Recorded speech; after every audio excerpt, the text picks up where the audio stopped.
ఇది రసగుల్లాలో రసం అనుకునేరు గోమూత్రం.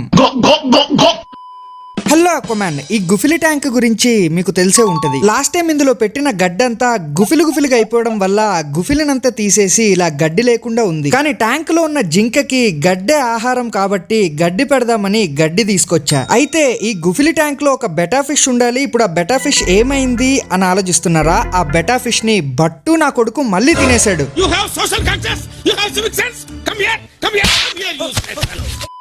ట్యాంక్ ఖాళీగా ఉంటే ఏం బాగుంటదని గప్పి ఫిష్ పాండ్ లో నుంచి ఒక 4 గప్పి ఫిష్ని తెచ్చేసా. సరే, ఇప్పుడు గడ్డిని ఎలా నాటాలో చూద్దాం. ముందుగా గడ్డిని ఒక ప్లేట్ లోకి తీసుకొని ఒక్కొక్క గడ్డి వేరుని వేరు చేసి దాన్ని ఒక మెటల్ టూత్ పిక్ తో ట్యాంక్ లోకి తీసుకెళ్లి నాటాలి. కానీ ఎంత నాటుతున్నా ఆ గడ్డి లోపలికి వెళ్ళట్లేదు.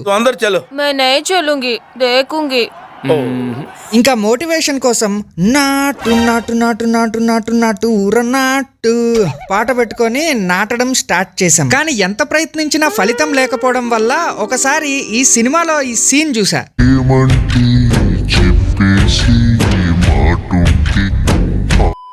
ఇంకా వెంటనే ట్యాంక్ లో గడ్డంతా నాటేశా. అడ్రస్ చెప్పు నీది ఒకసారి. ఇప్పటికైనా ఈ ట్యాంక్ లో గుఫిలి రాకపోతే అదే 10,000. ఆ 10,000 తీసుకెళ్లి బ్యాంక్ లో వేసుకుంటా. బ్యాంక్ అంటే టెంపుల్. పూర్వకాలంలో మనుషులు కష్టపడి